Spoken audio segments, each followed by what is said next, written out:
Hello, everyone. I hope you guys can hear me okay. Doing a little bit of an audio test. All right, everything seems to be working. Everything seems to be in order.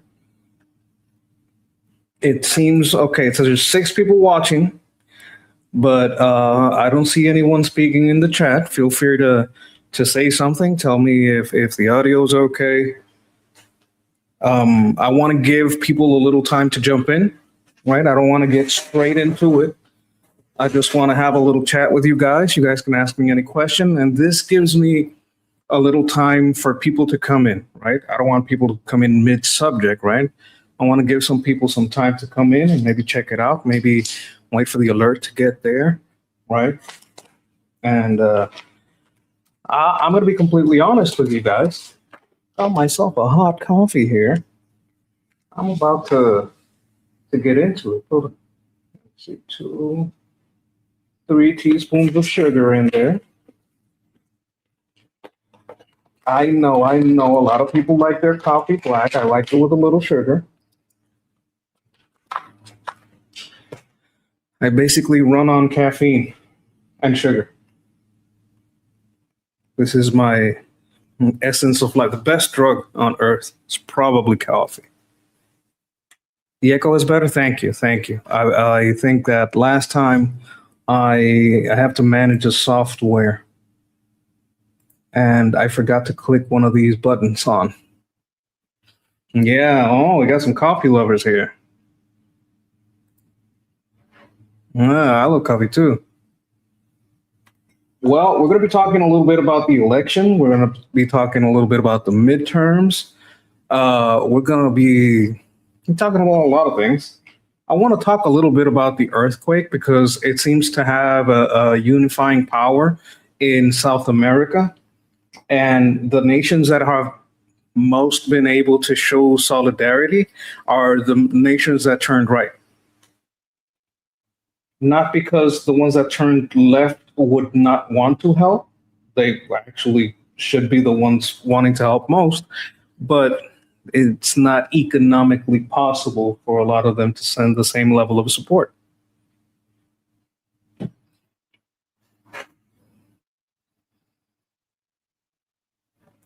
Oh, more coffee enthusiasts here. Love to see it.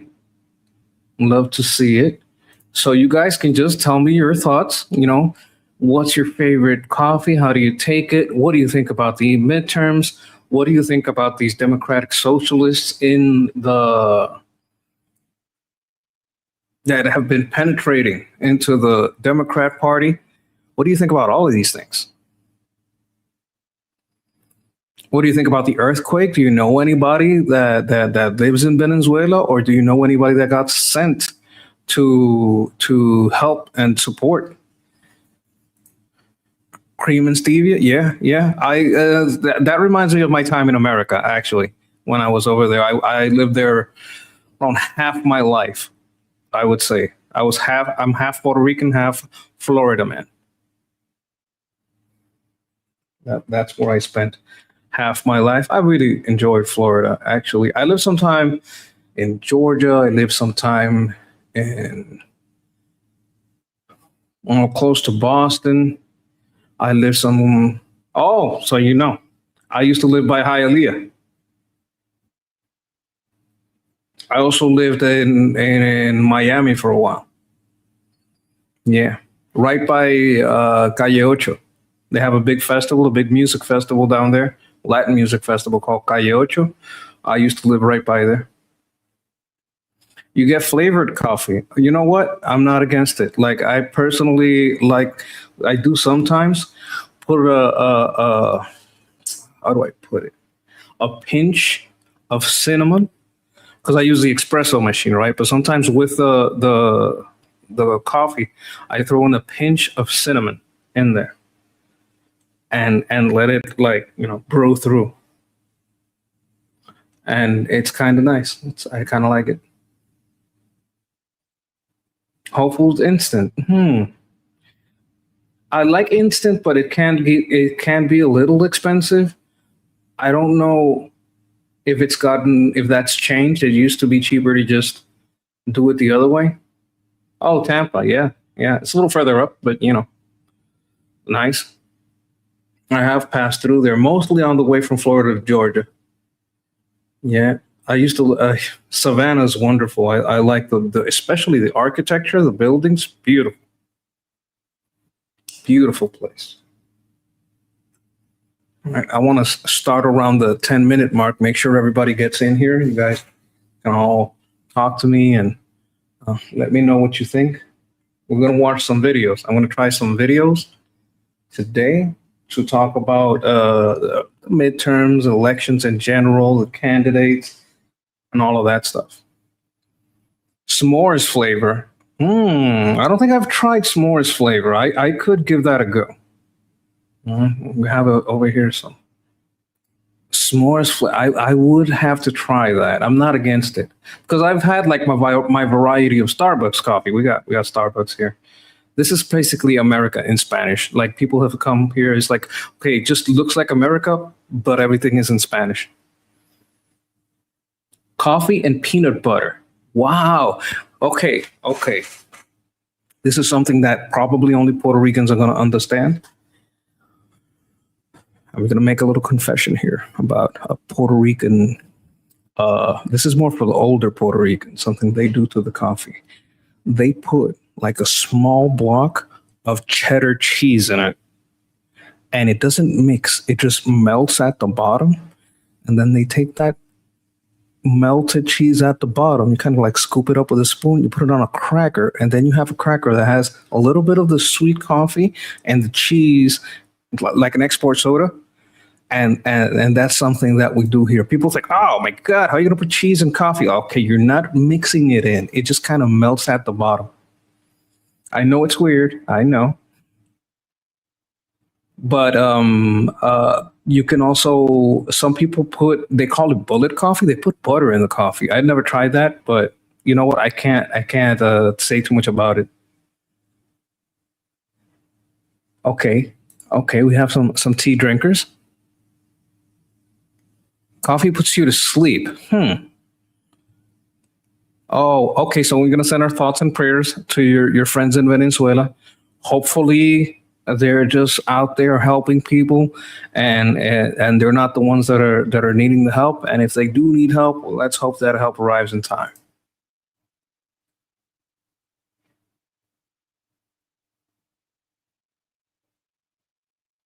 There's also a coffee flavor like black and white cookies. You mean like Oreo coffee? I don't think I've had Oreo coffee. Vanilla collagen protein. I don't think I've had that.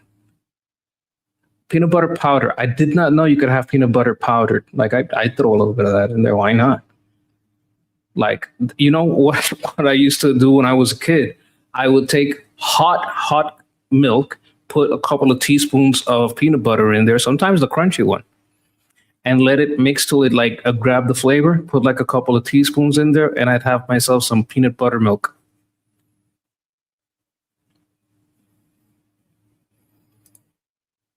I've been studying Spanish in my free time for a couple of years now. I was thinking about visiting Hialeah because I hear you have to speak. Yeah, I mean, there's a lot of places in Miami, and that you would have to speak Spanish. Absolutely. In Puerto Rico, like everyone will understand you and treat you good, but they're just uncomfortable. They're like very shy about their English. They don't want to talk about it. Ajá. Oh, y gracias por tratar de aprender el español. El español es uno de los lenguajes del romance. Viene del latín, un lenguaje muy bonito. And thank you for studying Spanish. It's one of the Romance languages, comes from Latin. All right, I think it's time to start the show. Now, I want to start with sharing with you guys a little video I found here from, well, you know what? Let me see what I have here. Let me see what I have here. I think this woman is going to talk about. I want to make sure that you guys can hear it okay because I haven't shared video before. All right. Let me see. Share screen.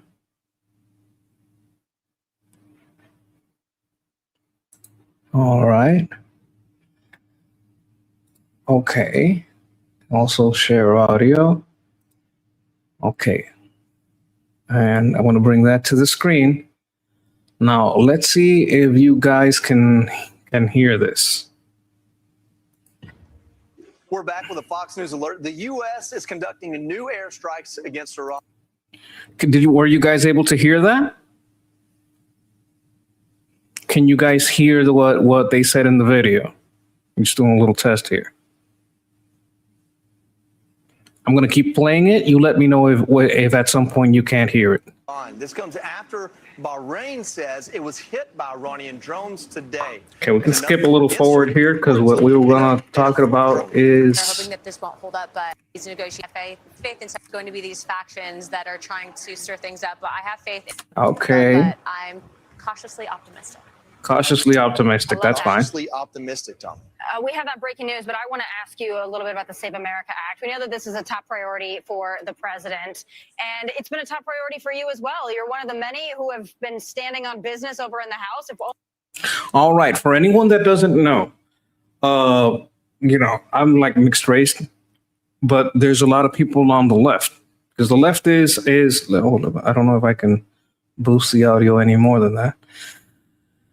The left is actually kind of racist, and they think that people like me, like people that are Latin or they're people of color or anything like that, are mixed. We can't get an ID. Now, fun fact: in Puerto Rico, it's a federal territory, and you must have ID to vote. We have a special voting ID. It's an ID that is just for voting. You can't really use it for anything else. You can't use it at the bank. You can't use it as a driver's license. I mean, some cops will just be like, okay, I see this is a real ID, but I'm going to give you a ticket because you don't have your driver's license on you. But we have, like, specifically an electorate ID. Now, if you don't have that one, you can also use your driver's license, but you're going to be like, why do you have a whole separate ID for voting? In case people don't have money. Like, if you don't have enough money to get an ID, well, that one is free. All you have to do is prove who you are. You just have proof of birth, proof of birth certificate, and you have the Social Security. If you have the type of paperwork that proves that you're a citizen, then you get a voter ID. To most people, that's their first ID. So everyone in Puerto Rico has an ID, and if they don't have a driver's license, they still have a voter ID. And if a lot of people that don't drive, like because they're too old, or let's say a blind person still needs an ID, right? So they make a person that has no hands or whatever, someone no death, someone that just doesn't want to drive, but they need an ID for the bank and everything. Well, there's the same people that make the driver's license, they just have an identification. So, this thing that we can't, oh my God, it's racist for people to want ID. It's fascism for people to want ID at the voting polls. No. I work for the GOP here in Puerto Rico. Well, it has different letters here. It's a PNP in Puerto Rico, but it's basically the GOP affiliated party. I work here. I work during elections. I was at the ballot box. The way we do it is we do it by paper. It's pretty fast. There's a classrooms, and in each classroom there's a Democrat, a Republican, and an independent, because there's always like 3 parties, sometimes 4, right? And those 4 people, when the polls close, we count the votes, and we have to all agree that this ballot box has 500 DNC. 700 GOP and 50 independent, right? So we all have to sign that we agree that that's the count. That gets sealed at the end of the night. Every classroom comes with their ballot box to they'll have like a van or a pickup truck. They really like pickup trucks. I think it's because the people like to follow the ballots to the polling station, and they like to keep it in open view. Like I've been sitting in the back of it's supposed to be illegal. You're not supposed to ride at the back of a pickup, but I've been there surrounded with a police escort, riding on the ballots, headed to the polling station with the DNC guy next to me. And we're just, riding out there. We make sure that the ballots get there. We offload them, and we sign the school. Each school has a person representing, this is how many ballot boxes were in the whole school. We check out the paperwork. Everything is fine. We turn them in. It's super fast. This thing about being 4 or 5 days, a week, 2 weeks to count the ballots, it's fucking ridiculous. It's ridiculous. Anyway, I'm just explaining you Puerto Ricans vote like you guys used to vote. I think this is the way you guys used to do it. I think a lot of places did like this. I haven't voted in America, but this thing, yes, it's stupid. Why do you need a month to get your election results? Why? It doesn't make sense. It's just numbers. People mark a vote. That's it. That's all you need. So these people are not only did the digital thing make everything worse and open everything up for cheating. Also, now they're trying to claim that it's racist to ask for an ID. So let's talk about the SAVE Act. The SAVE Act covers that aspect of our current elections, and I'm just going to let Ana Paulina Luna talk a little bit about that. Only the Senate cared as much as you did. But tell me about where that is right now. The American people, they want it, but it almost feels like the Senate has completely given up on it. Yeah, look, they went on their last vacation just only a few days ago.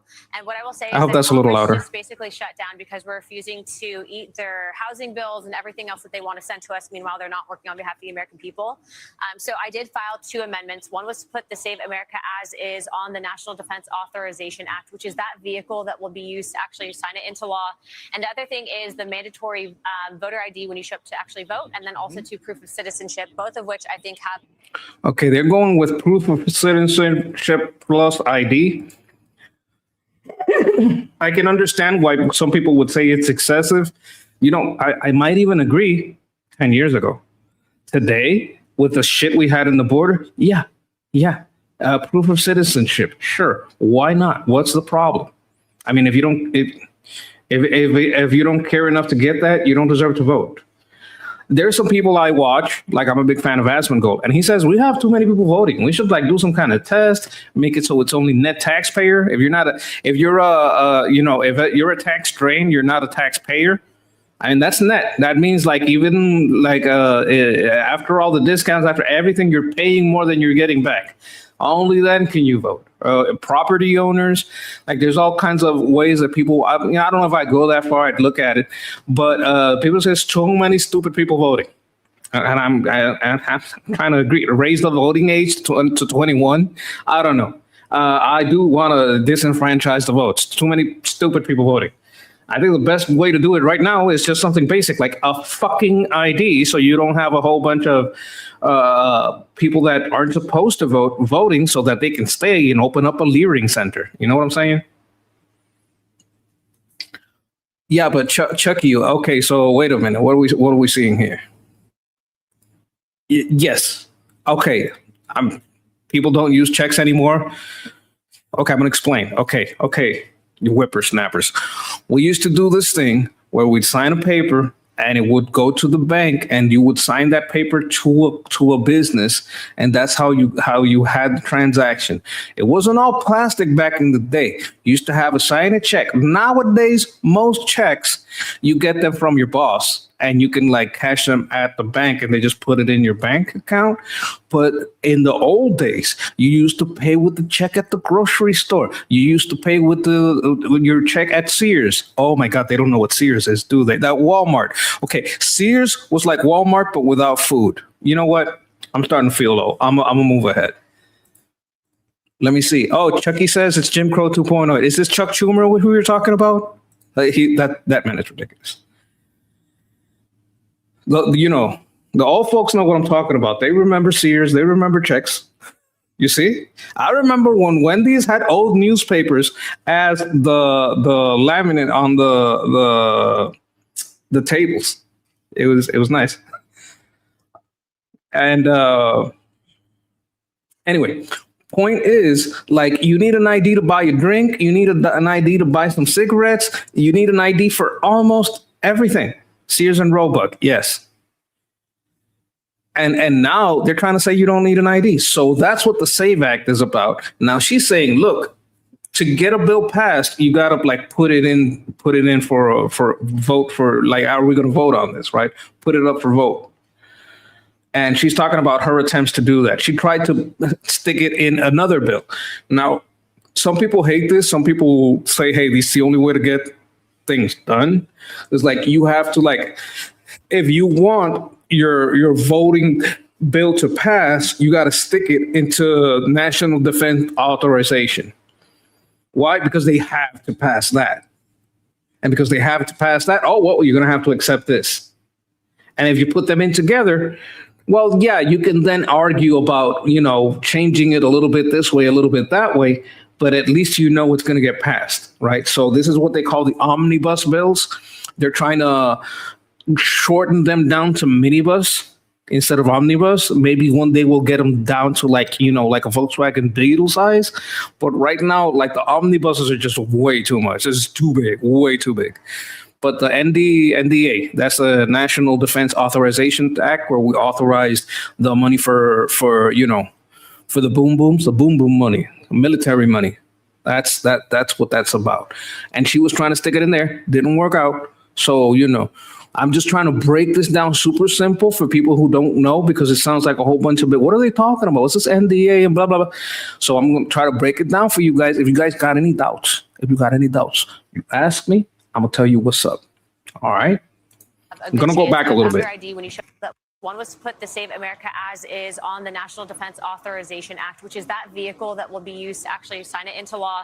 And the other thing is the mandatory voter ID when you show up to actually vote, and then also to proof of citizenship, both of which I think have a good chance of actually being attached. And so that's where we stand. It's not just me. It's not just Rep. Luna leading this fight. There's many members of Congress, over 22, signed a letter that said we would refuse to vote on anything that the Senate does. But okay, so what they're doing is they're saying, look, we're not going to vote on anything. 22 people have gotten together and said, look, you're not passing shit. You're not getting anything done. Nothing you want is going to happen until this passes. All right. We're standing together on this. We're standing on business. This is what it's called, standing on business. And they're saying that they're going to stand on business. They're going to stand by their morals. They're going to stand by their convictions. And they don't want anything else to pass except for this. Now, we have a guy here. His name is John Thune, I think his name is, and he has been kind of waffly on this, right? I think there's another one. What was her name? Murkowski. Is she she's like a purple rhino? Not sure. But the thing is, people are trying to stand on business and get this done.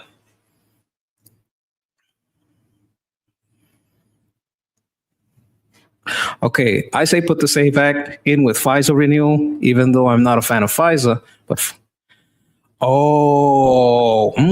that's like their crack, like they're really into that FISA. You put it in with FISA, they're bound to do it.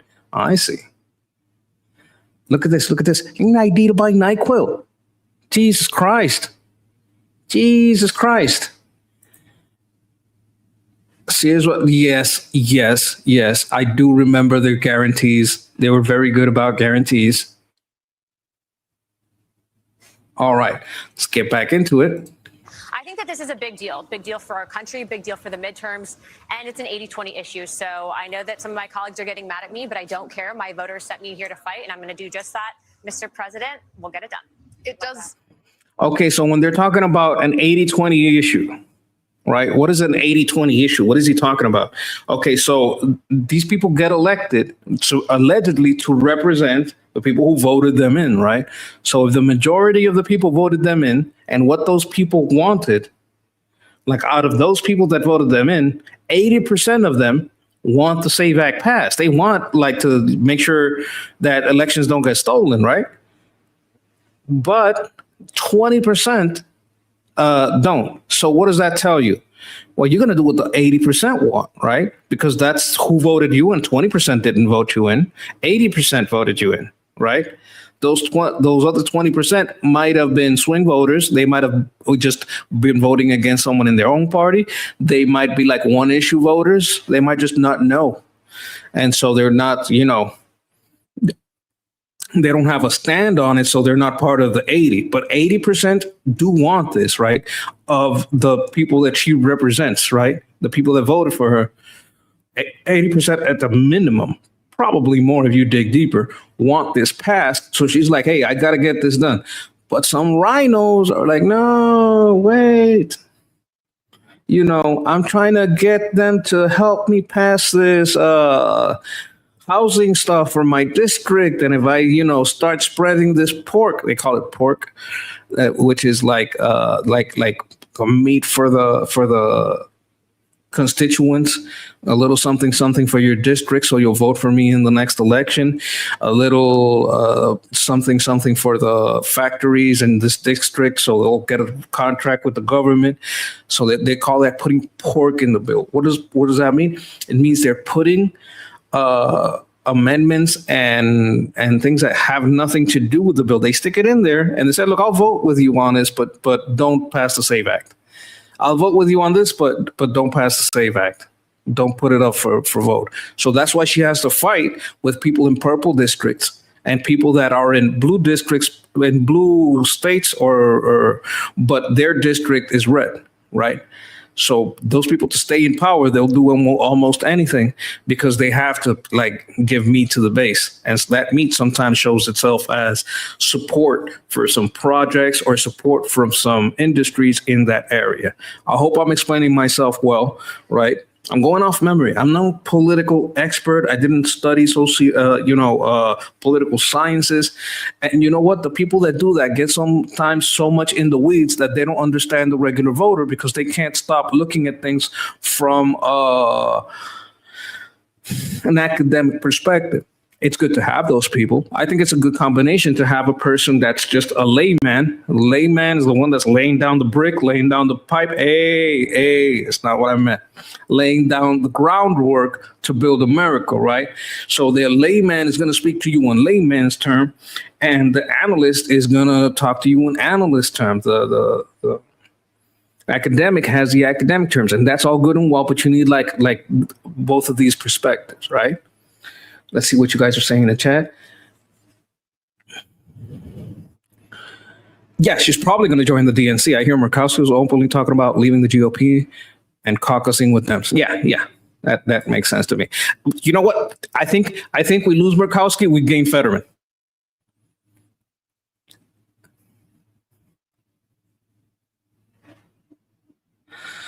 Okay, so here's the problem with this. A lot of people are giving driver's license to anyone. Do you remember the people that weren't just giving out driver's license? They were giving out an industrial driver's license, heavy rig, big rig driver's license to just anyone. I think I understand where you're coming from, that he's trying to compromise. But the problem that we have with driver's license is that some states, specifically blue states, will just give you a license. So that's why people are having problems with that's part of the cheating, because they say, hey, if you could just have a driver's license to vote, I'm giving out driver's license like you're fucking candy. I mean, I'm gonna let you drive anything you want down that road as long as you seem to fit the description of someone I say would not vote conservative. So that's kind of like the problem. I understand that he's trying to work within the system, trying to work it out, but I would have a problem with it only being at this juncture, only license. I would have a problem with that.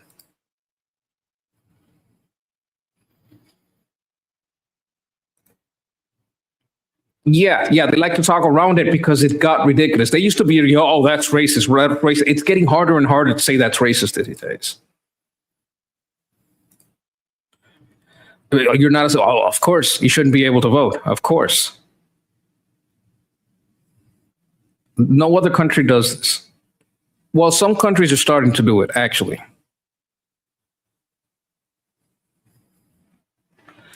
This is okay. So you understand your husband. You say your husband is a truck driver, and it's scary as hell that you can get a CDL and you can't read the fucking signs on the road. Like for a person that's driving a truck, those signs on the road are very important. Where you can't turn, make a U-turn is very important. What lane you should take, all of these signs are very important. Is there an emergency up ahead? You don't have that much time to brake in a truck. You got to start braking super early. So your husband probably is someone who respects the power in any vehicle, especially a big rig. Basic direction. I've seen some videos, like some body cam videos. I think I saw one on Aspen Gold channel, as a matter of fact, of a person that they arrested that they literally could not speak the language.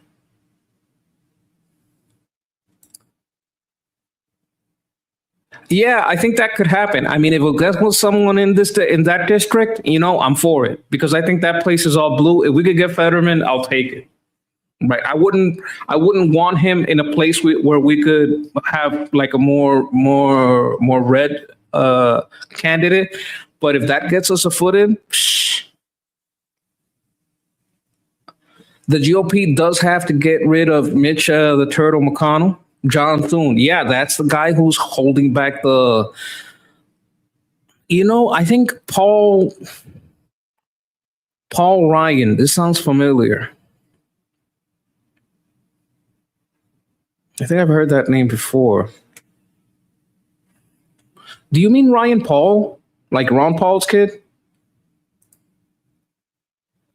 Yeah, basic directional. GOP need to embrace some populist undertones before Fetterman comes over. The upside is if Fetterman comes to our side, probably makes it. Yeah. I'd want those people. Paul Ryan, former Speaker of the House. Okay. Who is Ron Paul's kid? I must be mistaking him for these. I'm mistaking these two guys. Anyway, point is, Fetterman would be a gain. And let's go back to the video. Let's see what these guys are saying. It does have a bunch of public support, even in demographics that you wouldn't expect, and Democrats would tell you are not supportive. Okay, so here's the hidden truth. Like Latinos that have had their, like, for example, Puerto Ricans, right? Puerto Ricans on the island. Rand Paul. So it's not Ryan. It's Rand. Okay, that's one I'm mixing up. Yep, it's Rand Paul. Yep, you guys are right. Okay. It's not Ryan Paul. It's Rand Paul. Okay. I don't know how he is, but I know that a lot of people pretend to be like these libertarians, but libertarians are just kind of concerned trolls, Democrats in disguise sometimes.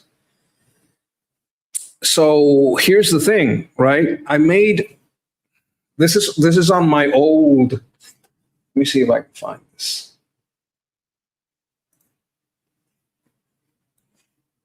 I'm gonna try to show this. This is an article I wrote a while ago. It's one of my old articles I wrote, and it has a lot of the evidence. I'm gonna put this in the chat, all right?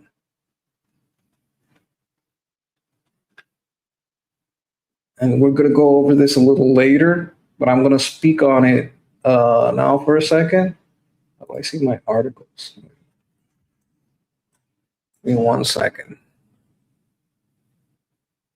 Home more.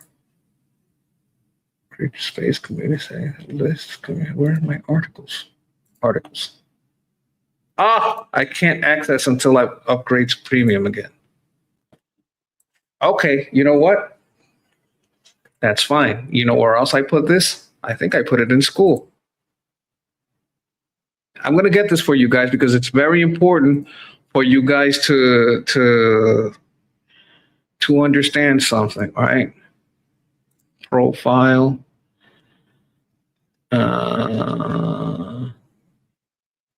Contributions, Liberty Politics. Just posts. Do I still have it here? Should be one of the first ones. Ceasefire troop movement. Here we go. Copy link. I'm going to put this in the chat for you guys. All right, so you guys can see it. This is from school, so if you guys aren't in school, I don't know if you can access it. But I'm going to show it in the screen also.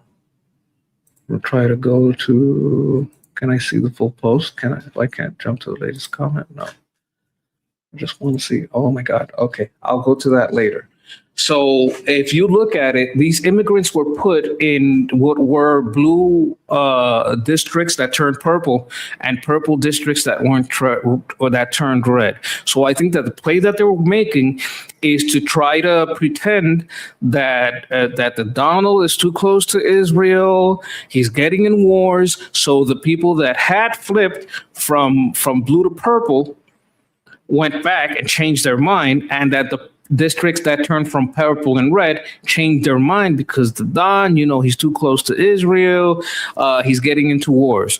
But in reality, they flooded these districts, and I got the numbers in there. They flooded these districts with immigrants, and the plan is to give them benefits, give them home, give them free hotels, give them an EBT card, give them a little cash card too, so that when the time comes, they know who to vote for, and they just cheat. They just flat out cheat.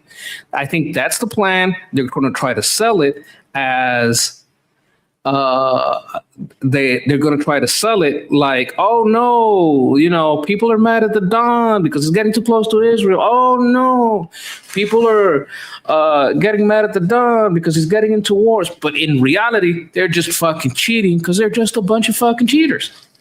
That's what I think the play is. And you know what? We're going to go over that later, so you guys have a you know, have a look at that. Oh, good night. Someone's got to go. Good night. Thanks for being here. Okay, let's go back into what's going on here. Some in the Senate say, look, the math is the math. We can't get to the number 60 or 51. If that's the case, is getting a vote important as well, just to have people on the record on this? Well, that's why we're doing it on a must-pass vehicle. So the National Defense Authorization Act would force the Senate to say either we're going to vote for the military budget or we're going to vote it down. Right. But this is, again, I think, an issue of national security. So I don't think John Thune will put other senators on the floor on the vote for this. And I think that the fact that his own party wanted to censure him, you know, him making sure that Scott Presler's not getting into events, I think that that's despicable. This is something the American people demanded, and I think far too many people in the Senate are comfortable up here but not listening to what the American people want. And okay, so she's talking about a guy named Scott Presler. Scott Presler has an ability to get in districts that seem impossible and just getting in there and turning them. He has an ability to rally people. He has an ability to organize. I would call him, he's an organizer in the good sense, right? Because we have heard of organizers, and it usually means like a very, very bad, you know, commie thing. But there are good organizers, right? He killed it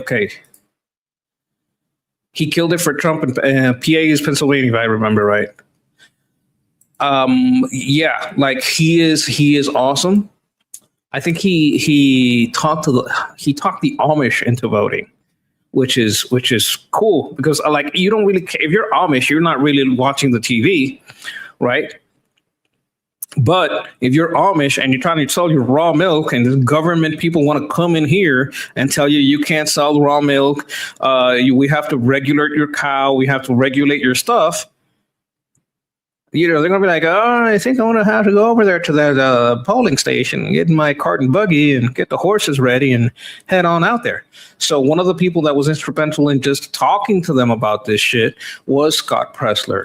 Now John Thune doesn't like Scott Presler because Scott Presler keeps pushing for the SAVE Act.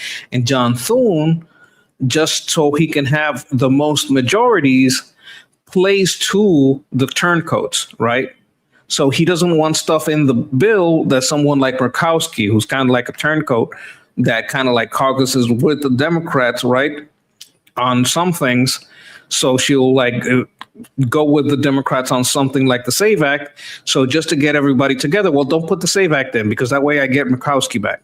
That kind of shit. That kind of like two-timing shit. But I agree with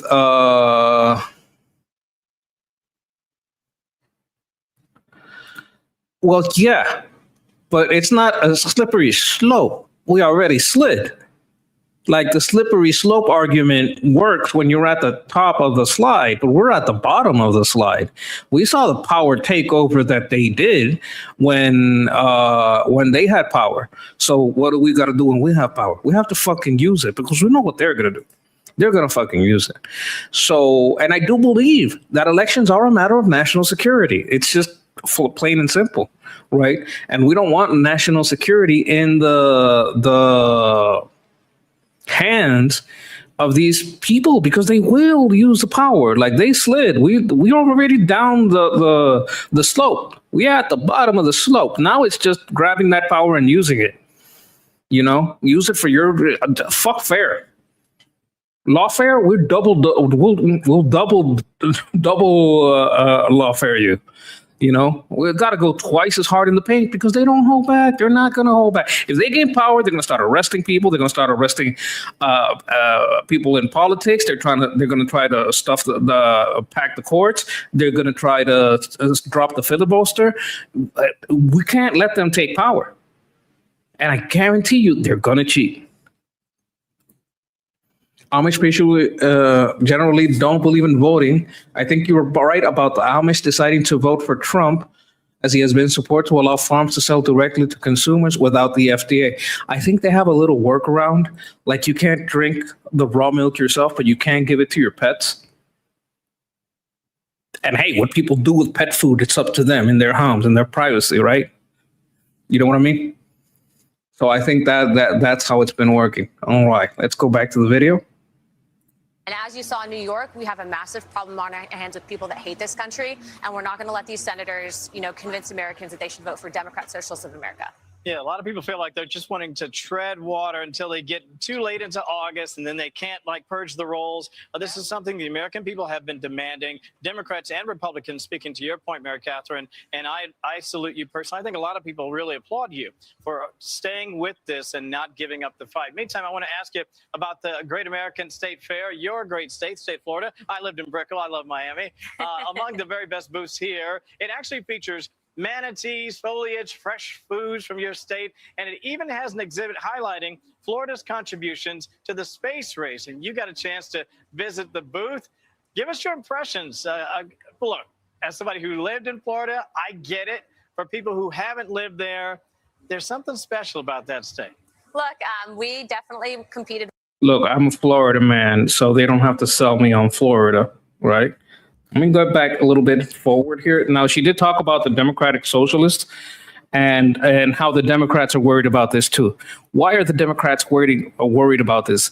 Because whatever, let's say you're a Democrat that you've been in the game, you've been in the game for, let's say, 10, 20 years, right? The new Democrats are so far left that they can take you over from the left. We talked about that yesterday, how a lot of these people's, they were basically lost the nomination for they lost their nomination for the primary, right? But they got taken from the left. These are people that even more left, right? It wasn't that, more, cooler heads prevailed. No. The hotheads are the ones that are gonna go up to the main primaries, right? So they're worried too. They're like, look, if I go traditional, I might win. If I go blue dog Democrat, I might win. But these motherfuckers are gonna cheat. It's gonna be a whole bunch of immigrants voting. And you know what? I have supported Israel a lot in the past. They're gonna bring it up during the campaign. So I gotta stand by this ID stuff, or even here on the Democrats, I'm gonna get taken from the left, from farther left. So that's kind of like why some Democrats are kind of like willing to caucus on this, because they know their voting record on Israel is going to fuck them because they, heavens to Betsy, they support Israel, right? So that's kind of like why she's saying, well, why would she say that the Democrats are also worried? That's why the Democrats are also worried, because they're losing their party too. And we're gonna watch one of these crazy Democrats talk about this. well with New York, and I hear that Yeah. Arizona has some good stuff. They do. But look, I had the most fun. I brought my 2.5-year-old with me, and he played putt-putt golf, which was not just actually Okay, good. I see a okay. lot. So happy that And we got Okay. that here. That sounded good. I You don't need to humanize her. I already like her. She's adorable. All right. Family woman over there with a kid. Having a little fun in the sun. Okay.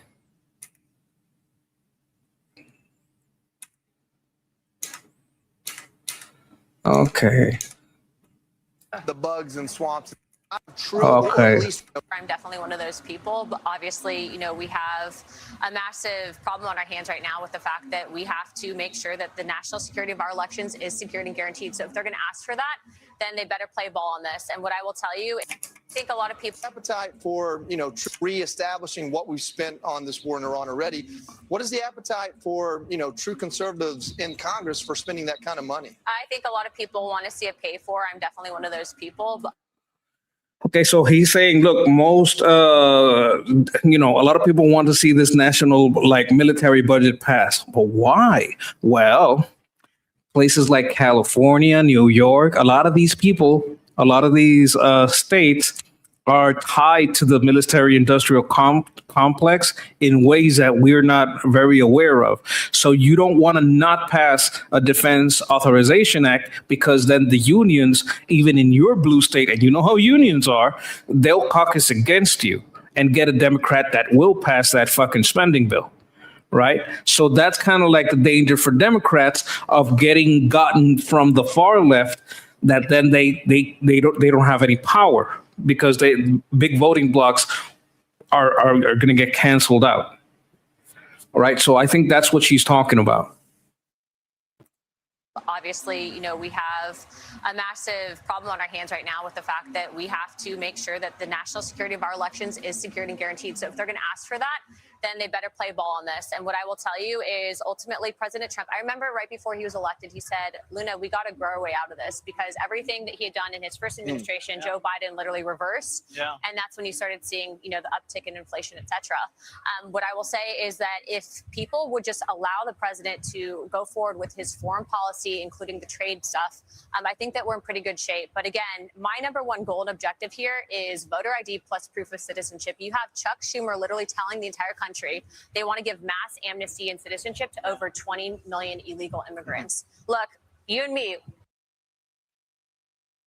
Oh my God, we got someone here playing with fire. I kind of hoping the Dems win the House by only a couple of seats, so we can watch all 5 or 6 DSA members block Dems from legislator. Okay, so here's the thing. You got to understand, all right? Let me see if I can try to find this. I'm going to try to find this on another tab, all right?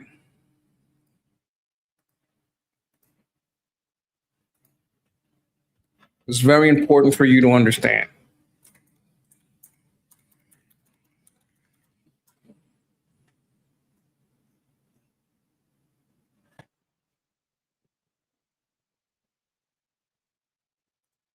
Let me see if I can hear. Oh, I need it to be in English.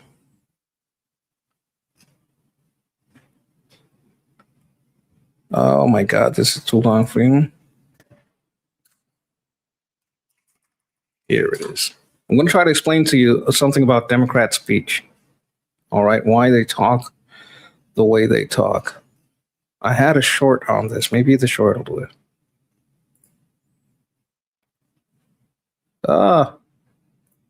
Oh my God.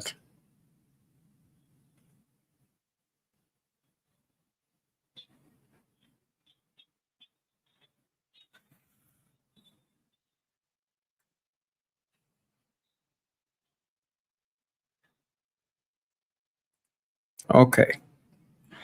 So here is where the slippery slope argument and these other things become a problem, okay?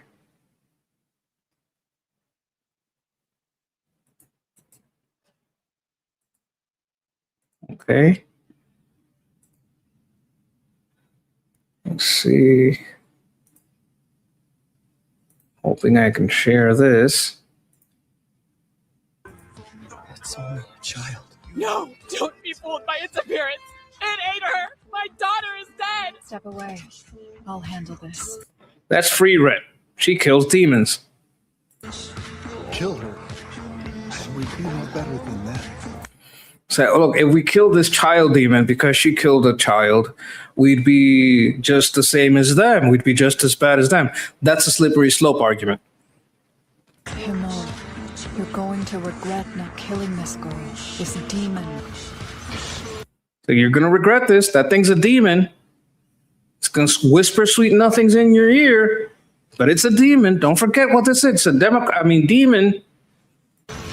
Why did you murder the village chief? We should have killed it at once. These monsters cannot live among us. Here, take this child as a replacement. So it killed, right? These people took this demon in, they killed their daughter, took it in, and had it with their other child, right? And tried to raise it together. So it kind of, let me let it play out. Your offspring. That girl is the daughter of the village chief. Yes, but he isn't alive anymore. You've given me no choice. I'm taking this child hostage. Okay, so here's what she did. She's like, okay, I know that you guys are still mad. You took me in as your daughter, but you're still mad because I killed your daughter, right?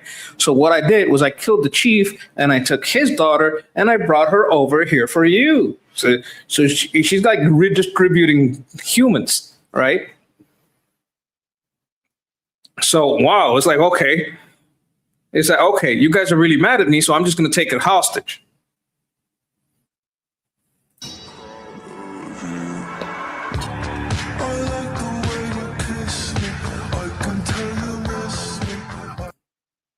All right. Why did you murder the village chief? We should have killed it at once. Every day since I came here, I felt your desire to kill me. Here, take this child as a replacement. That girl is the daughter of the village chief. Yes, but he isn't alive anymore. It seems as though I've unfortunately made another mistake. You've given me no choice. I'm taking this child hostage. You won't stop me again? No. Mommy, please. Why call out to a mother? Demons are monsters, and like all monsters, they don't raise their young. Once born, you are abandoned. Explain. Why would you call out to a mother you've never known? That word stops humans. It keeps them from murdering us. Isn't that magical?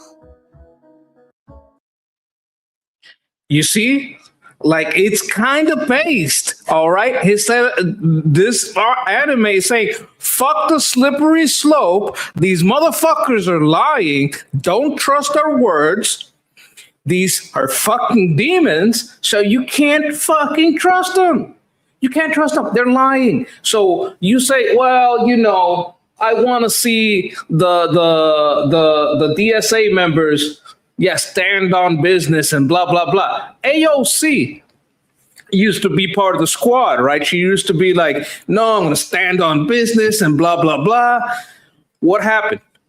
She became lock, stock. You know how they vote as a block, right? Lockstep. That's what she is now, right? So you can't trust these DSA guys. They're fucking socialists. Of course they're lying. So you can't trust that they're going to have infighting and block shit. They just want power. So you can't like wish them in. Like, I understand it would be funny. If that turned out the way you say, it would be funny, right? But you can't trust them. You can't trust them. And if you're afraid that they're going to win, well, you got to vote. Vote, vote hard, vote often, because you got to make it too big to fail. All right, let's go back to the other video, because I just wanted to point that out. I wanted you guys to see. I made a short about this, and some people may be confused, but when I say that there are things that are kind of like demons, they pretend they care. They pretend that they stand on business, that they have principles. No, they don't. No, they don't. The first thing Castro did was create a corporation and take 50% of the profit for himself, and everything in the island had to be part of that corporation. Guys, he's not a communist. He's a crook. He wants people to make just enough money to give him half. I think this will probably. We're women. You know, I'm a veteran, and I'm also a minority. I'm not stupid, and I can figure out how to, you know, provide proof of citizenship. And so I do enjoy that they always say we can't do that. Yeah, it's like I'm sorry, like it's just a ridiculous argument. So I think this week, I think that we're on the right side of history, and I think that my colleagues are going to join me. Mr. Speaker, I really hope you play ball.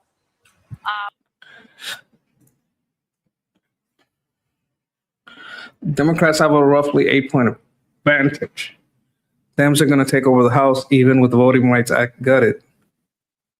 And the redistricting wars. Yeah, I wouldn't. So, okay, use that as a motivation to vote. Like, I'm not going to give up. What am I going to do? I guess I'm staying home. I guess we're not doing anything. No, I mean, go out, do whatever you can. Do more. Go harder in the paint. Go harder with the law. Start, you know, snitch out an illegal immigrant. Find one. Snitch them out. Do whatever you can.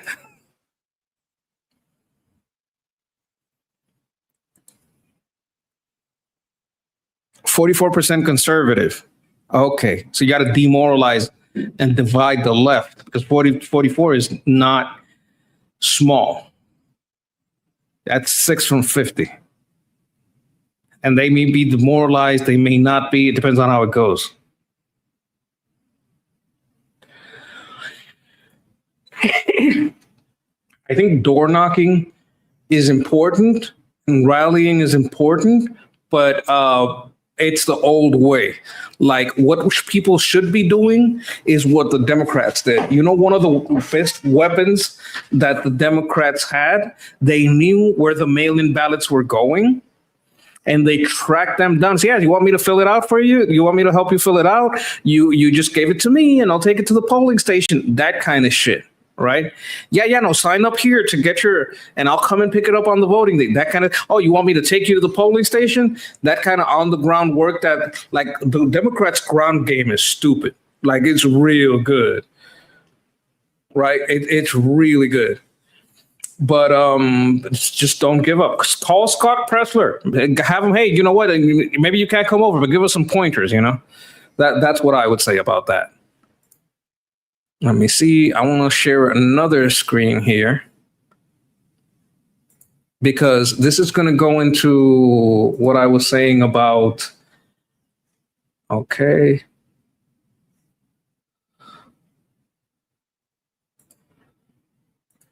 What I was saying about the civil war on the left.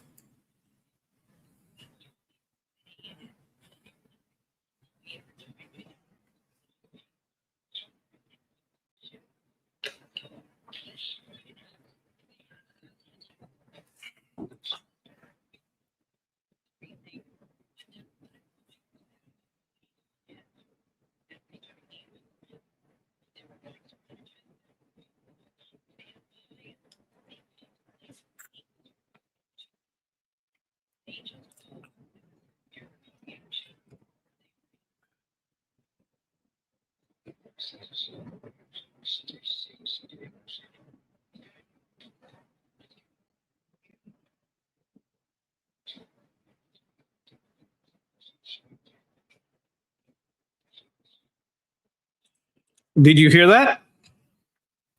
You hear what he said? They should not seat her in the caucus. You know what that means, right? Like the Democrats should reject her as a party member and have her like, wait, that's an independent. Like she does not align. She is so far from the Democrat values that we can't do anything with her. Chevalier, we can't sit her with. Do you understand what this guy? He like you may think he's a nutball, all right. You may think he's crazy, all right. But he knows the left, right? And if this type of leftist is saying these guys are so far gone that we should not even accept them in the Democrat Party, we should get them the fuck out of the Democrat Party. That's saying something.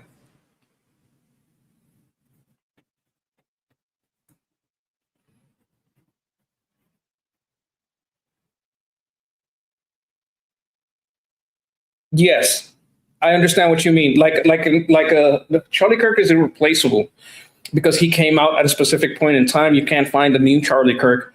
Like what he built, the way he came up, It is the experience he gained from debating. The debaters we have aren't up to his level in the way that he could fiercely debate while being loving and compassionate with you, being absolutely standing on the correct side, and at the same time not having any anger come at it from a place of love. He was very, very special in that. Like most debaters, even good debaters, will kind of, have a little bit of a mean streak in him. Kirk was very different in that regard from any other, and I don't think we have anything like that. I think that's what turned a lot of people over to our side that were kind of like waffling or watching their side go insane. So he was special. We lost a legend. But let's go on and see what these people are talking about. Like this guy, if he's saying these people are going too nuts, you got to listen to him.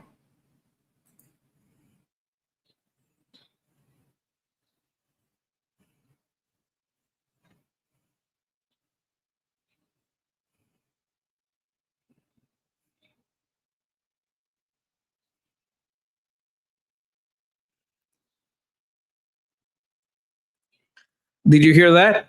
These people, okay, he's kind of like, we believe in pluralism. That's the new Democrats. The old Democrats fought a civil war to have slaves. The GOP was formed to stop slavery.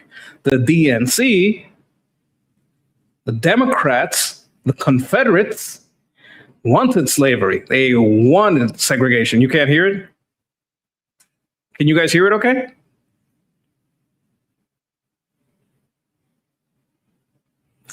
Well, that's like they like right now they're kind of like didn't hear it. Let me go back.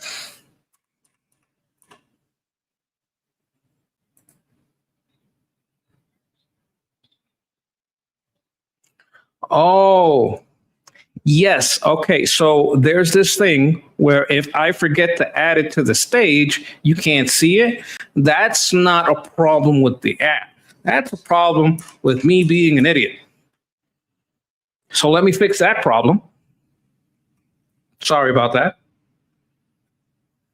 Hysterical reaction, or are they right? This is 90% hysterical reaction. It's 3 seats in New York City. Okay, come on, let's get real. And by the way, 2 of them, I don't think are even Democrats. This Chevalier lady, they should not seat her in the caucus. Her views are totally against anything that any Democrat has. We believe in pluralism. She doesn't even believe in interracial dating. Yeah. I mean, who I don't think there's a place in the party. By the way, I'm not sure she wants to be a Democrat. Go do something else. Form your own party. You see what he's saying? Form your own party. Yeah, Carville is. Yeah, he's from down there. But he's a Democrat strategist. He's well respected in his circle. Like I completely disagree with him on politics. But you got to understand that as a strategist, like he has the ear of these people and he knows how they think, right? So he's thinking they shouldn't even sit her with the Democrats. This is a segregationist. And that's what I was saying. Look, like the party of segregation was the Democrats, the party of forced sterilization. And they did a lot of that here in Puerto Rico. In Puerto Rico, you say the operation. Oh, I'm going to have the operation. Everybody knows you're getting your tubes tied. You're having a vasectomy. You're getting sterilized because it was so common for Puerto Ricans to be not even asked. They would just get sterilized by doctors when they went in for anything that it was a problem. Like we had to fight that up until I think it was 1978, 77, around there, because they kept doing it. The Democrats kept doing it. They had a forced sterilization program that kept until the late 1970s. I'm almost sure it's either 78 or 77, right? They kept doing it, especially in Puerto Rico, especially in Florida, in New York, in Texas, in California. Like these people are like, see if I can look it up.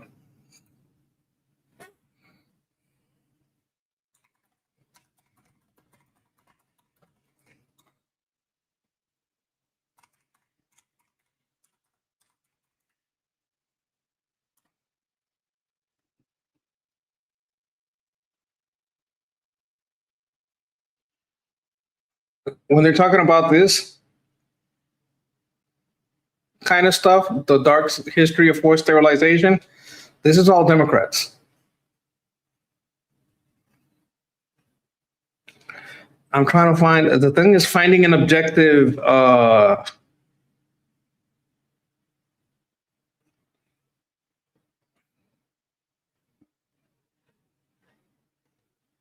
you see this eugenics stuff, that was all Democrats. Like if you look into the history of the Democrats, there has been no force for, Democrats are the roots, the trunk, and the branches of racism, of systemic racism. It was the Democrats. It was the Democrats that fought to keep slaves. They lost the Civil War. It was the Democrats that created Planned Parenthood. It was the Democrats that created segregation. It was the Democrats that created Jim Crow. It was the Democrats that created the KKK. By the way, they started funding them again.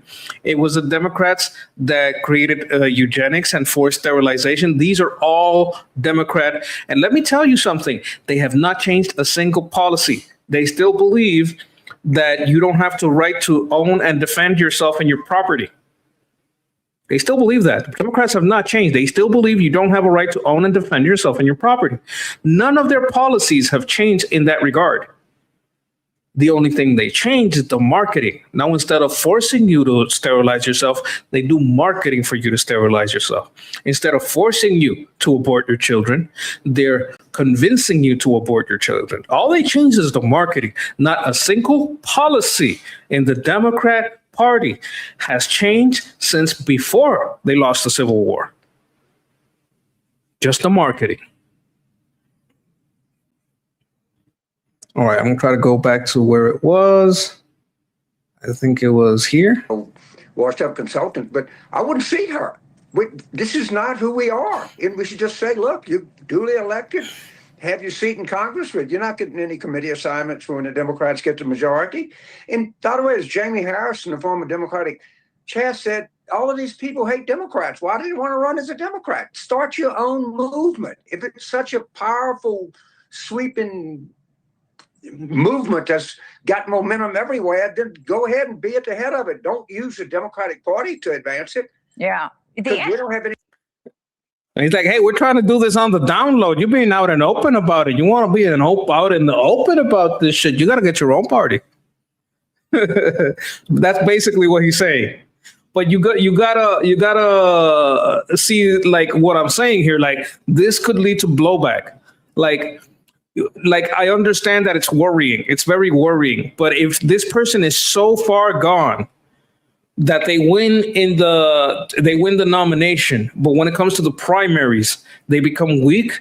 If this is something that pans out all over America, not in a place that's just true blue like New York, let's say this starts happening in purple districts. If the candidates in purple districts on the left get outflanked by the far left and they lose in the general, that's a good thing. That's why I'm trying to that's why I'm trying to talk to you guys to just don't look at the dry numbers and think it's hopeless. Remember, most polls skew right, and then in reality, they're more they skew left.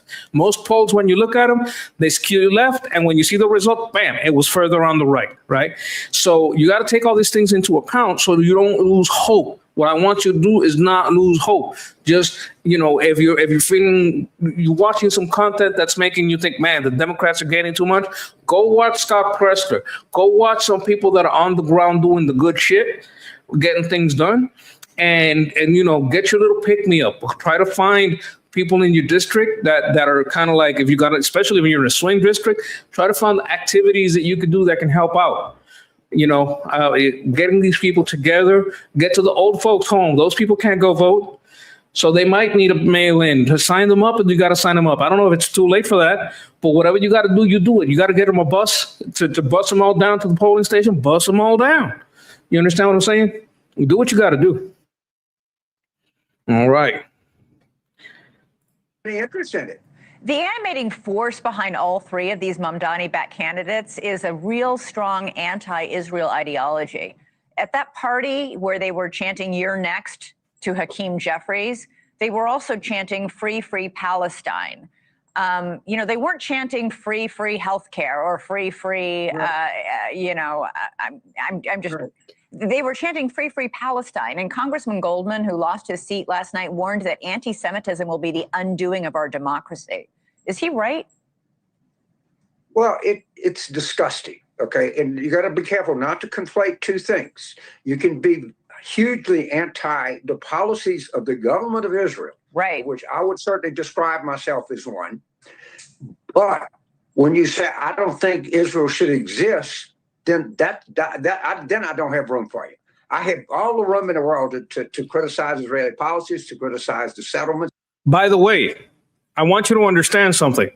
What he just did, does anybody know what that means? What he said? People who don't believe Israel should exist, I don't have time for them. What is that called? What is that stance called? Does anybody know in the chat? You guys don't know what that stance is called? Believing that Israel has a right to exist? There's a name for that stance that he has. Okay, chat doesn't know. When you believe Israel has a right to exist as a state, there we go. Here it is. Someone guessed it. Zionism.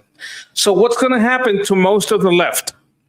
If anyone on the current crazy left hears him say this, what are they going to label him until the end of time? They're going to label him a Zionist. He has just confessed to Zionism, saying, look, I don't agree with this state's policies, but the state has a right to exist. So James Carville is now basically a Zionist. This kind of division, because this guy has been like a Democrat forever, this kind of division on their side is a good thing. That's why I'm telling you guys, don't lose hope, because this anti-Israel bullshit, this Islamo-Commie bullshit, it can be their undoing. You guys got to keep hope alive, keep your eye on the ball, keep your eye on the prize. All right, we already went down the slope. We got to use every tool in the toolbox.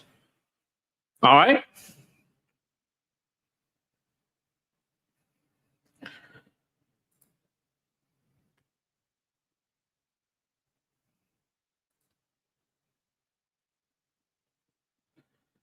All right, I'll take a look at it. Let me see.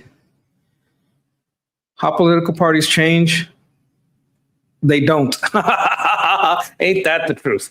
Because people like to play this trick on you. Oh, that was the clam bake. The parties changed. They switched. This is the biggest lie. They switched. The GOP became anti-black and the DNC became pro-black. No. Not in any way. What they did was they tried to buy the votes. They tried to redistribute their way into gaining black people as a voting bloc. Once they had them in their pocket, they tried to redistribute their way into making Latinos a voting bloc. Once they had Latinos in their pocket, which is easier to satisfy than the blacks because it's less people, right? If I already got the liberals on my side and I don't got to worry about them, they're going to vote for me no matter what. Okay, now I got black people. Let me see how I can get them. Let me redistribute stuff to them, and they know I'm the guy that's going to redistribute to them. Okay, now I got them in my pocket. Now I got to do anything for them anymore. I don't even have to worry about them. They're in my pocket. I don't have to give them anything. Now let's get the Latinos. So they went after the Latinos and trying like, yeah, no, we represent you. We love you. We're going to redistribute to you. Okay, I got them in my pocket. Who can I serve? That's an even smaller demographic. So I even have to spend less money, less effort, and put out less help to these people. And just, LGBTQ, that's a tiny segment of the population. If I just forget the Latinos, forget the black people, forget the working collar, that's the first one they threw down the chute. That used to be all about the working class. Now they said, fuck the working class, I'm going to focus on black people. Then they said, okay, I got these in my pocket. Fuck the black people. I'm going to focus on Latinos. Okay, now I got these in my pocket. Fuck Latinos. I'm going to go after LGBTQ. Now, how can I shrink that? How can I serve even less people and call anybody that doesn't support me names? Oh, I'm just going to focus on the trans. See how it is? And they have to help less and less people, and they redistribute more and more people's stuff. They don't actually help. So that's how that breaks down. And that's the way it's been going. All right. Which I think were stupid, ignorant to start with, and they continue to be. They can criticize whether or not they reacted strategically to October the 7th. That's all fine. That's all fine. But once you start, and you can be as critical as you want of the government, but when you start like they don't have to exist, or you run against the concept of Jewish people, then you got no place at my table. I can tell you that. I'd rather go. I don't like this guy. Okay, you got to understand. I don't like this guy, but you have to understand that this is something rare on the left. He's taking a principled stance, maybe because he has no choice, because he has stood by Israel for 3, 4, 5 decades. He can't go back on that. Or maybe because he truly feels like, hey, I can't fuck with you because you're too far gone. I don't know where that goes. But I'm trying to be like Armin, where I'm trying to see, look, hey, he has some good points. I'm trying to see a little humanity in him. I don't see too much. I still see him kind of more like a demon. Just kidding, YouTube. That's a joke, YouTube. Oh, I'm I'm just joshing you. Yeah, no, but you got to understand that this guy knows that your busy American, your Walmart American center leftist is not going to be down with that. He knows that they're not going to just fall in line with that. They look at the news once a year, once every 2 years, everything that's not local, right? So, no fucking way. What? Oh my God. He must be telling, he must tell the news everything he can't tell his wife. I'm just gonna go yell at these people because I can't yell at you. You know what I mean? Oh my God. Okay. This is very important. Trump won a lot of Latinos, and I'm gonna tell you something. The things that the white folks, right? Your milquetoast white people don't like about Trump, Latinos love it. When he goes hard in the paint, when he cusses, we like the strong man. We love that shit. When Trump goes hard, we go, ese es mi hombre. That's my man. You know what I'm saying? I know. People, in the debates, they hated the debate when, and I wish you guys would see that, when he went hard at Joe Biden. People say, oh, he was just abusing this old man. Go look at the stats. Latinos, that's the one they like the most. The one where he mopped the floor with Biden, that's the debate that Latinos like the most. We love a strong man.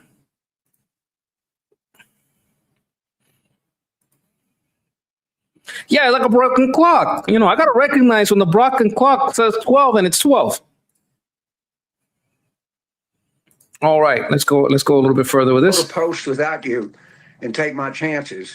Then go to post with you, which I'd still be taking my chance. I think the smart political move is not to seat these people. Or some of them, you want to be like Brad Lawton. I'm okay. I like Dan Goldman. I would have voted for him, but the guy's okay. He's left of me, but that's okay. He described himself as a liberal Zionist, which I would almost describe myself as. Mm-hmm. But you got to draw. He's describing himself as a liberal Zionist. He went with that almost qualifier, but you see where this is going, right? A line here somewhere, and it's going to take a definitive reaction, I think, from some of the party elders. And it's just a really urban, concentrated movement, mostly in New York. You got some. It's on the West Coast too, Seattle, up in Michigan. Like that. Okay, yeah, a little bit, but. Seattle too. I'm guessing Seattle and Washington State probably got these people real bad. That mission maybe you do a long way to go, but I don't think there's a place for anti-Semitism in the Democrat. But we're not anti-anything. That's why we're Democrats. We're not anti-interracial. That's bullshit. You're anti anybody that doesn't think the same thing you do. This guy's a blue dog. I can't. Here's the thing. I'm going to remind everybody of something. Trump was a Democrat most of his life. That's the truth. Trump was friends with Oprah. He was friends with Bill Clinton. Like, not super close, but close enough to be out together and not, be ashamed of it, right?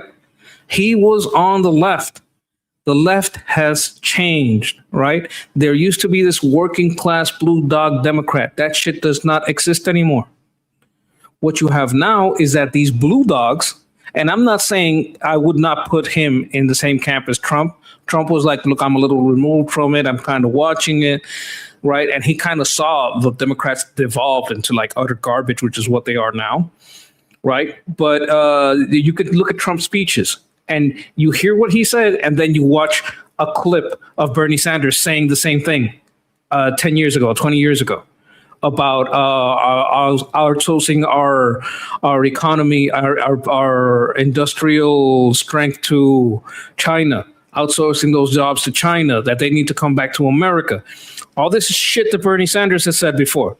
Like, you could watch the words on his lips on the mouth of Pelosi 20 years ago, on the mouth of Bill Clinton 20 years ago. Well, around there, on the lips of Obama, on the lips of Hillary Clinton. Like, you can word for word make a Trump speech out of all things that the Democrats have said in the past 30 years. You can do it. If you go back all the way to the 80s, you could do it. Why? Because this is not your dad's Democrat Party. These people have changed. They have gone fucking insane, right? That's why, like, my problems with Trump are because he's too soft.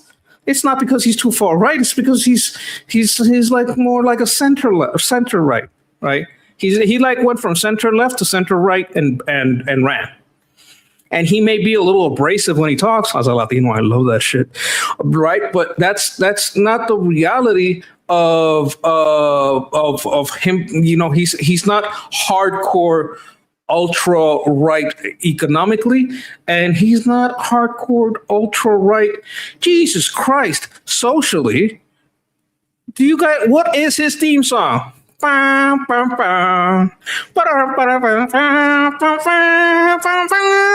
man, he has the gayest outro song on earth. And that's fine, because we don't hate gay people. That's fine. Socially, we're like, hey, just don't mess with kids, and it's fine, right? But you got to understand that most Democrats are closer to Trump and what Carville claims to be, and the old speeches of Bernie, we need these jobs in America. That's who the old Democrats are. And if you get to those people and you explain to them, hey, this isn't your daddy's Democrat Party. These people are fucking socialists. These people fucking change. Look at them. They're talking like fucking Nazis. They're praising a fucking genocide in a music festival in Israel. They want to kill all the Jews. These people are fucking psychos. If you get that message out, and you get to these people and you like, now I'm not talking about the ones that are too far gone. Obviously, we're not going to get the ones that are too far gone. I'm talking about your busy American, your Walmart America, your swing voters. If you get to these people and you show them how insane these people are, you got a chance. Even with all their cheatings, you got a chance. But you can't give up hope. That's the whole point of me talking to you about this shit. And go back to the video. Dating. We're not anti-Muslim. We're not anti-anything. That's why that's the kind of people we are. And when you ask us to be anti something, the answer should be that's not we're not going there. But when you look at what some of these constituents are actually saying and doing, I mean, they do sound very anti-Israel. They are conflating, disagreeing with Netanyahu and Israeli policies with the Jewishness per se. Look, I think they're wrong. They're also entitled to their opinion. I mean, the Constitution, free speech protects them. He's not going to say it, but I'm going to say it. A lot of these people are immigrants, especially immigrants from African nations and from the Middle East.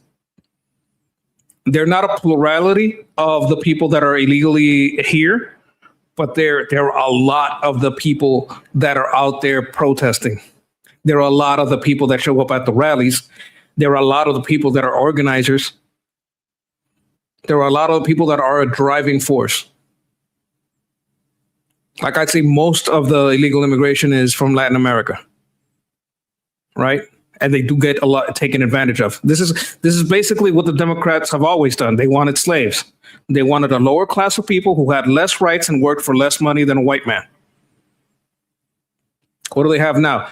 A class of people that doesn't have the same rights, works for less money, right? Indentured servitude. They haven't changed. They still want a lower class of citizen with less rights that they can use for labor. Like, what fucking changed? Oh, you can't whip them anymore? Like, you can whip them with I'll call ICE on you. Suck my dick, or I'll call ICE. Work that field, or I'll call ICE. Pick those crops, or I'll call ICE. No, you're going to do it for $2 an hour. What, $5 an hour? What, $10? No, but the minimum is $15. The minimum is $20 in California. I'll call ICE on you, motherfucker. Bitch, you clean that house for $10 an hour, and at the end, you suck my dick, or I'll call ICE. That's what you're going to do, Mrs. Maid. This is still the slaver party. They just hide it better. That's what they are. That's what they're about. They hide it better, but it's the same thing. They haven't changed.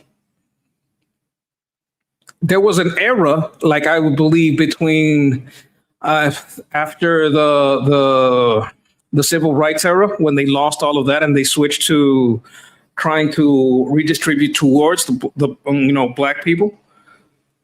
And the 90s, there was like a pocket in which a blue dog Democrat was more about being inclusive. It was more accepting of everybody, and it wasn't what it was before or after. But people try to think, and that was all marketing, by the way. People want to think, because they still had redistributionism at its root, and redistributionism always has at its core oppressor-oppressed mentality, locus, modus operandi, however you want to say it. I'm not good with words. I'm just like, trying to tell you like I'm seeing it. All right. So that was always at their core. But there was a pocket, right, around the end of the 70s, right when that forced sterilization stopped. Like I would say around 1980.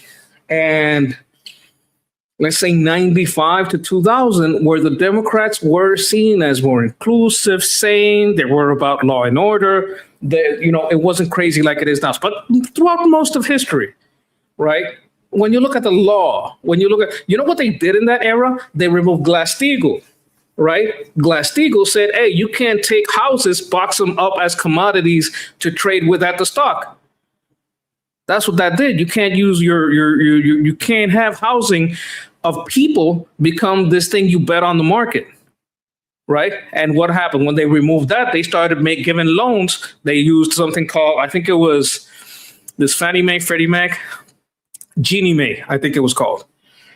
They did that kind of loan and did that crazy stuff, started giving loans out to people who couldn't afford it, right? They did that before, and they did it again. Like these housing crises, all this shit, it's happened before. Before Fannie Mae and Freddie Mac, there was Ginnie Mae. This is a cycle, right? So you got to understand what's going on here. So these people, when they're not openly trying to use race, they use class, and when they use class, they redistribute towards scams. When I think it was Clinton removed Glass-Steagall, that led directly into the housing crisis. And we're heading into a college loan crisis. That's what's coming up. So I'd watch out for that, because that thing is crazy. Anyway, larger point I'm making here is there was a pocket of time where Democrats seemed sane. And we seemed like we were getting along and respectable and all this shit. Went back in the, before Mitt Romney and like back when it was George Bush against who was the other guy? Oh my God!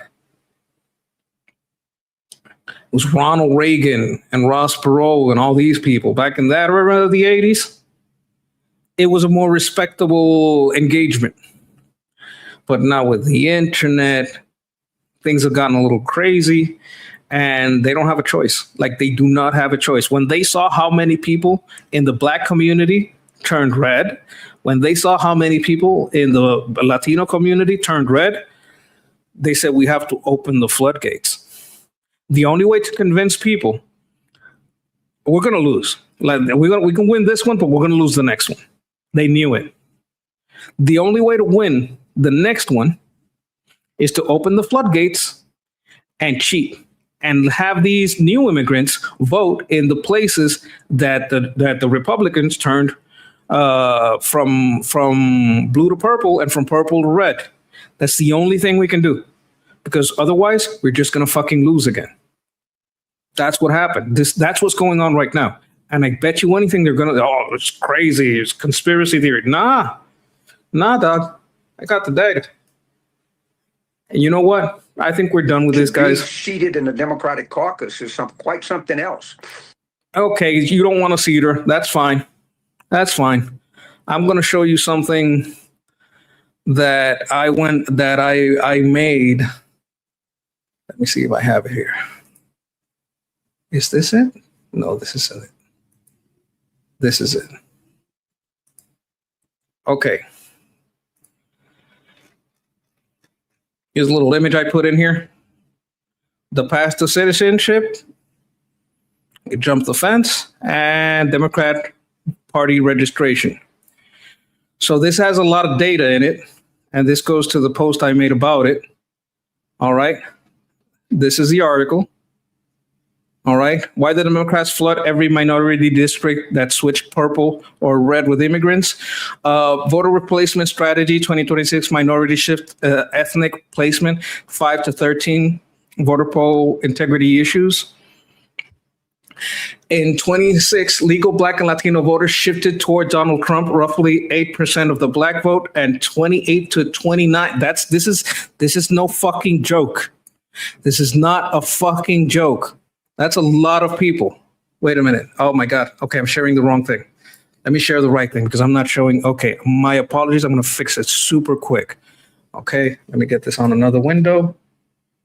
And over here, get this on another window. I'm not adding the right thing to the stage. Oh my God. I'm getting used to this, guys. I apologize. Here we go. All right. I made this article a long time ago. I'm going to go over it. Now, one of the things that switched in 2016 is the Black and Latino legal vote shifted to Trump from 8% to 28 to 29% of the Hispanic vote. By 2024, Trump reached nearly 48% among Hispanics and 15% among Blacks. Among Black people. That's a fucking lot. So the DNC abandonment of their people of color voter base. Instead of adapting to the policies to retain working class citizens of color, the Democrat establishment pursued demographic replacement after regaining power in 2021. They expanded humanitarian people authority. This is, let me see if I can show you what this is. An application barred adjustment to the status of applicant unlawful immigration status. So they made it immediate relatives, violence against, they expanded the reasons you could stay. Southwest border encounters jumped from 2.3 million under Trump to over 10 million under Biden. Okay. Millions entered a parole programs, which let them stay. Haitians, Nicaraguans, Venezuelans announced in Federal Register notice, like they were getting like a special status. Placement was intentionally designed to disguise deception and cheating. Okay, I'm going to make the case here through data. Like, I'm not like making this up. Oh, I'm sorry. I left the How do I pick it up? Let me see. Enhanced sphere. Wacky place. Yes, I bet it is. All right. Here's the thing that I'm looking at. Latino majority arrivals heavily funneled into established Latino neighborhoods in sanctuary cities such as New York, Bronx, Brooklyn, Queens, in Chicago and Pilsen Little Village, Miami Metro. Like these are like Haitians and sub-Saharans. Migrants were concentrated in areas with large existing populations. Why? Because if these people cheat to vote to stay, to like get someone in office that'll let them stay, right? And I mean, if you're an illegal immigrant, you're already a lawbreaker. What do you fucking care about breaking the law for voting? If it lets you stay, you already broke the law to fucking get in. Chicago South Side. And I remember seeing the reports of black people in those neighborhoods being angry that they couldn't use their communal centers because it was full of immigrants. Some of their schools were closed down and turned into shelters. By routing newer immigrants into traditionally ancient enclaves, the strategy allowed them to blend behind voting patterns. This is why it's good to send them to Martha's Vineyard, but sending them to New York, you're just creating more votes. So, I mean, I understand why, what's his name? DeSantis did what he did, but you also got to understand, like, you know, where you send them matters. This ethnic-specific placement was crafted to make any deception or possible cheating appear as lost gains due to parties' policies, therefore masking the true scale rightward shift among long-established legal Black and Latino voters. This occurred against vocal complaints from the same communities. These same communities were complaining, like, hey, what the fuck are all these people coming over here for? Like, they're taking our jobs. And, you know, I'll just share this also. Okay. No, I'm not going to subscribe. In the New York Times, we have an article where it says, in escalation, Adams says migrant crisis will destroy New York. Remember, they started investigating Adams when he started talking about this shit. This is the link to like proving what I'm saying, that like these communities did not like this shit. Compounding the strategy was a nationwide voter poll registry crisis. Aggregation of broadest credible metrics. Pew includes registration jumped, right? Inaccurate. We're inaccurate 12 to 13%. That's a lot. Like if you got people that aren't supposed to be there to a number from 12 to 13%, that is a whole fucking lot, right? And it's in places that were blue but turned purple, or purple but turned red. All right. Judicial Watch cumulative cleanups of 5.8 million ineligible names. That's a lot of names. 5.8 million ineligible names enrolled. What names are we talking about? Illegal immigrants.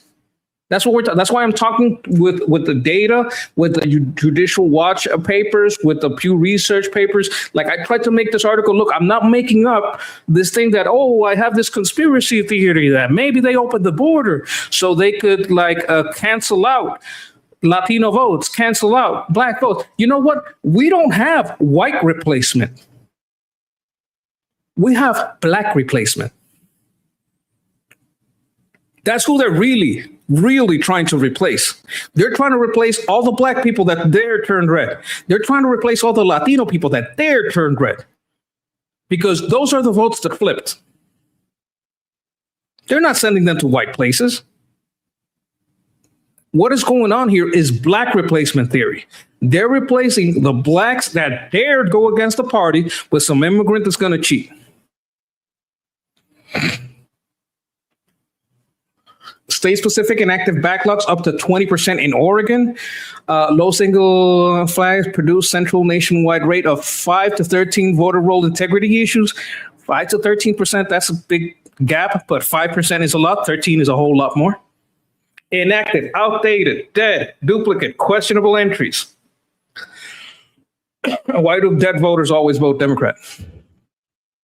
This 5 to 13% scale creates millions of questionable entries capable of influencing razor-thin races. You see? We're talking purple.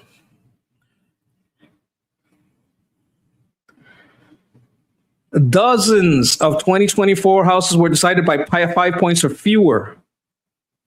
Congressional apportionment. This is also very important. This incentive extends beyond local district demographics and nationwide Congress apportionment because the U.S. Census counts all residents, including non-citizen. Why the fuck do they do this? I don't even understand that. Why would you count a non-citizen in your census? Why would they require a representative? They're not a citizen. They count the undocumented migrants for determining each state's share of the House seats and electoral college votes. That's very important because the electoral college votes is what makes a president. This is all very important stuff, right? So what are we getting at here? Like you can like, I have all statistical impossibility of accident. I want to get into this part. Like the reason is because they're very obviously cheating. Oh my God. I think we have to see some of these videos. Okay. We just have to, we can come back to this.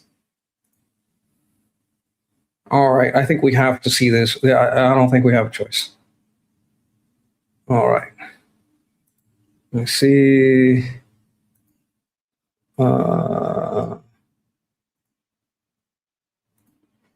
Let me see.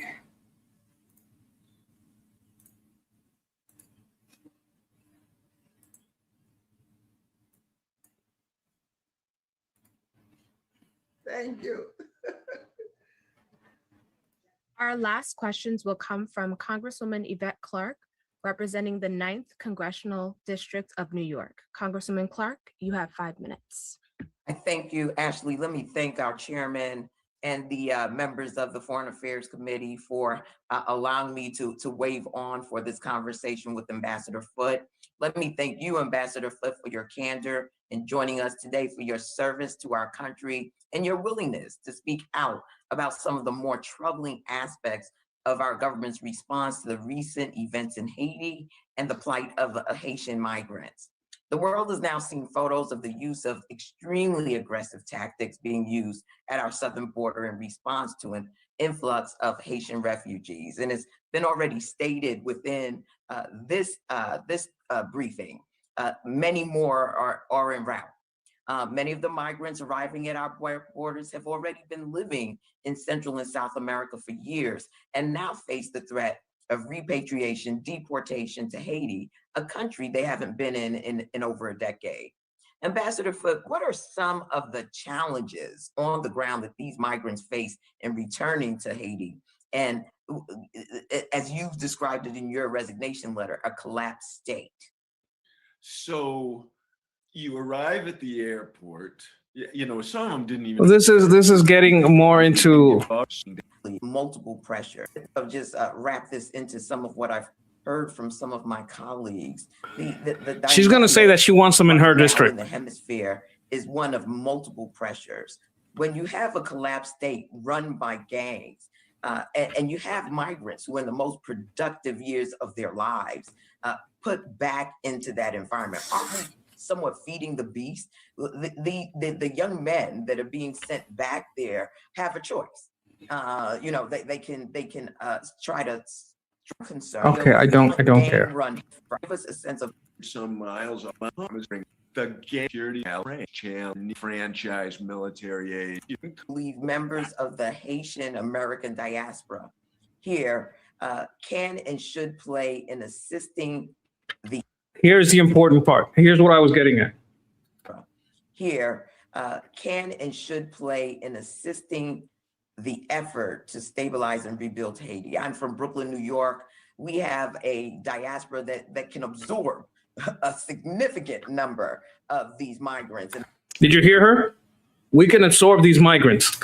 You know, when I hear colleagues talk about, you know, the doors of the inn being closed, no room in the inn, I'm saying, you know, I need more people in my district, but just for redistricting.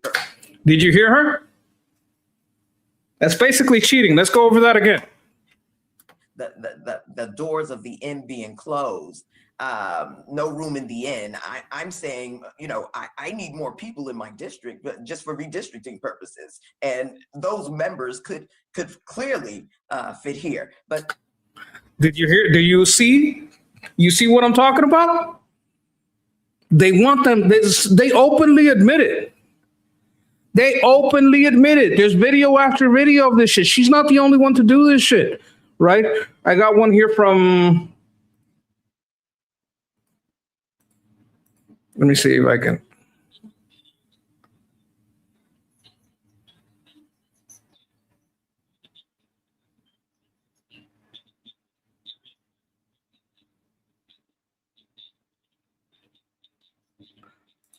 I'm going to try to see if I can find another one. Okay, this is the same one. I have a few examples in there, but I don't want to like keep going back and forth with this. I want to get back to I just want to read this article out to you guys so you guys see what I'm talking about, and then I'm going to end it with that. Because I think it's important to talk about this stuff. All right. The statistical impossibility, and this is what I'm going to probably end on. The chain of policy action is too precise, too sequential, too perfectly aligned to be accidental. From the immediate post-2016 recognition of the minority voter shift to 2021 expansion of humanitarian parole under this law to launch multiple these programs, CHNV programs, via specific federal register notices and directed releases. Look at this, directed releases and NGO funding that routed Latino migrants into Latino neighborhoods and Black and Haitian immigrants into Black neighborhoods, and continued tolerance of 5 to 13 voter roll integrity crisis.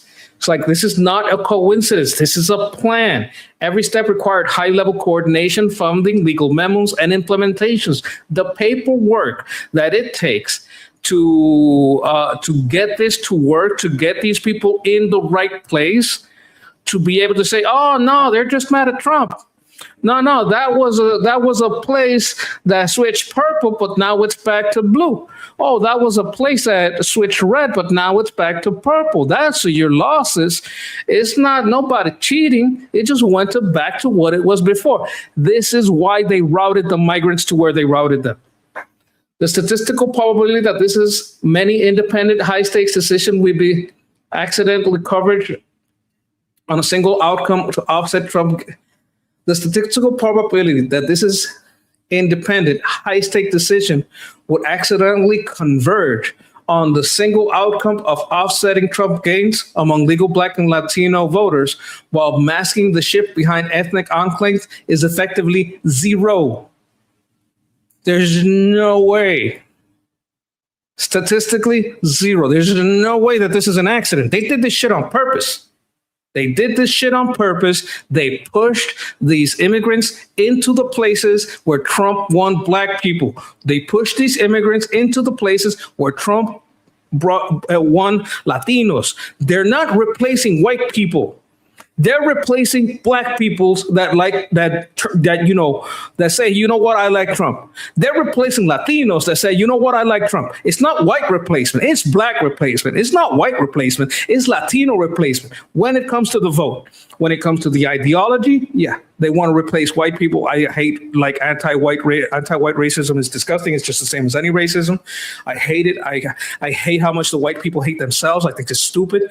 But when we look at the numbers, when we look at the probabilities, when we look at what's happening at a federal level, how they're moving funds, how they're moving people, this isn't a coincidence. All right, these people are trying to replace us Latinos. They're trying to replace us Black people. I'm mixed, right? So they're trying to replace us. They're trying to eliminate our voice. We're the ones that are getting disenfranchised. It's us that are getting disenfranchised. And it's not through a lack of ID. It's through pushing these fucking policies that can allow people that already are willing to break the law enough to get here to break the law a little more to vote to stay here. That's the fucking problem. And I'm just going to end on that. I'm pissed off right now. I'm going to try to cool down.